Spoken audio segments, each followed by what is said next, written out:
After their concert, the band members and their friends celebrate at an after-party for Icy Tail's solo performance. One of the girls excitedly tells Tomoya, a boy with them, that their game's promotion is going great. However, the red-haired girl looks upset as she mentions they could not get the merch on time. Megumi reassures her that it's okay and that all the members are there to support her, except for Lori, who is not contributing at all. This sparks a heated exchange between Megumi and Lori, each shading the other. Lori argues that his tweet advertisement attracted an audience 10 times bigger than their concert's crowd. Utaha begins teasing Tomoya about their first kiss, drawing everyone's attention. She then starts touching him with her foot underneath the table, but Eriri quickly intervenes with her own foot to stop her. Megumi arrives at Tomoya's house and finds it a mess, with drink cans and papers all over the floor. Creatives, am I right? Tomoya is asleep on the bed. She goes to the kitchen and starts cooking. When she is finished, Tomoya takes a bite of the food, but quickly puts it back on the plate, expressing that he is not hungry. Megumi asks if he is making any progress with the writing of the scenario for their game, since only the heroine's route is left. Tomoya looks nervous, and Megumi continues to explain that Izumi might be stuck without a job if the scenario is not ready anytime soon. Tomoya gets upset and apologizes, not sure of what to do. He shows her a paper saying he's working on Meguri's 15th part, which is a climax and the turning point in the story of the game. Tomoya stands up, determined to write a great scene, but is stuck with a writer's block. Megumi suggests he could learn from other works, write several drafts until he finds something good, or simply take a break. When these ideas do not seem to help, she advises him to ask Utaha for advice since she's been through similar problems with rewriting. Tomoya nervously asks Megumi if it's okay for him to reach out to Utaha, given that she seemed to have a rough time with her the last time they were at the restaurant. Megumi reassures him, saying that since this is about their game work, she can handle it. She also tells him that Izumi and Hyodo will be arriving soon, so he should get ready. Later, Tomoya sits at his computer, but his attempts to write do not go well, leaving him frustrated. The next day, he heads to Utaha's house. When he arrives, he texts her to check if she's at home. Just then, a car horn honks and Kosuga rolls down the window, greeting him with a smile. They both go out to eat together.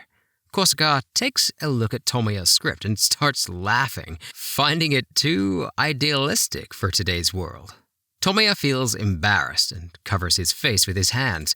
When he asks for her honest opinion, Kosuga teases him, saying he's making progress on the heroine's route, which makes him start to praise himself. Okay, settle down, buddy. Kosuga slams her glass down on the table, calling him a moron for not realizing she was being sarcastic and insisting that his scenario is garbage. She explains that his strength lies in writing goofy otaku fantasies that are meant to be both exciting and embarrassing. She advises him to include more obscene and outrageous scenarios to grab the audience's attention. Before they part ways, Kosuga asks Tomoya to leave her a copy of the game once he's finished, so she can pick it up at the Winter Comiket. Tomoya smiles and agrees. Back home, Tomoya calls Megumi and excitedly shares with her the advice he received in the meeting. He explains that he feels he needs to indulge in some explicit fantasies to create more compelling and satisfying scenes. Megumi reminds him that today is August 31st, marking the end of their summer break and the deadline for his writing as their group previously agreed. Despite this, Tomoya insists on putting everything he has into writing and shares with her the updated version of the scenario so that she can take a look at it. He then hangs up. After she finishes reading it, Megumi video calls Tomoya and tells him that he needs to revise some parts because they sound terrible. When he argues that he will not change one particular scene because it is his favorite, Megumi sets her laptop aside and looks away, claiming that if he's going to be stubborn, he should not have asked for her opinion in the first place. Tomoya insists that she look at another part, and Megumi calls him self-absorbed, yet continues to point out his mistakes. Tomoya reassures her that he will stay up to revise the script. Megumi suggests they stay on the call while he works on it, and Tomoya agrees. On their first day back at school, Tomoya and Megumi greet each other and start walking together. Izumi spots them and wonders if they're dating. Ereri joins them shortly after. Later, Tomoya and Megumi go to a coffee shop where he hands her another updated version of the scenario. Megumi puts her arms on the table, hides her face, and admits that reading it made her feel embarrassed and almost made her want to stop. Tomoya is pleased, however, knowing that this was his goal. At the train station, Tomoya shows her a passage and asks for her help in figuring out how the heroine would react. Megumi replies that she would not know, as she has not had a similar experience. She then starts to touch his hand, intertwining her fingers with his to create a more intimate atmosphere. At home, Tomoya and Megumi call to discuss more scenes. Tomoya mentions their next scouting trip for Saturday to gather some materials, which catches Megumi off guard. She reminds him that that date is her birthday. He asks if she would still come with him if it weren't for his plans, and she agrees, surprising him. On the day of the trip, Tomoya calls Megumi to apologize, explaining that he cannot make it because someone's life is in danger. He rushes to the hospital where Utaha and Ereri join him to visit Kosuka. Tomoya explains that Kosuka was found collapsed in front of a convenience store without any ID except for his business card. She had suffered a stroke and is now experiencing short-term paralysis in her right hand. The girls express concern about their project, which still needs to be completed on schedule, despite Kosuka's absence. The following day, Tomoya celebrates Megumi's belated birthday with Michiru and Izumi. Meanwhile, Utaha and Ereri are in a tough spot because Kosuka's hospitalization has put them in a bind. The project manager wants to push ahead with testing and releasing Fields Chronicle, a major game, to meet the deadline. Since Utaha and Ereri have been working on the game's story and artwork, this change risks cutting their contributions from the final product. When Tomoya learns about their problem, he takes 2 weeks off from classes to help. At the train station, he tells Megumi about this, and she's left heartbroken. Tomoya manages to negotiate a compromise, and they get 2 more weeks to include the core of Utaha and Ereri's work while removing the rest. When Tomoya informs the girls about the news, they scold him for not negotiating for a whole month instead. Megumi sees Tomoya's texts but does not respond. Feeling abandoned and upset, Megumi decides to continue their work while he's away.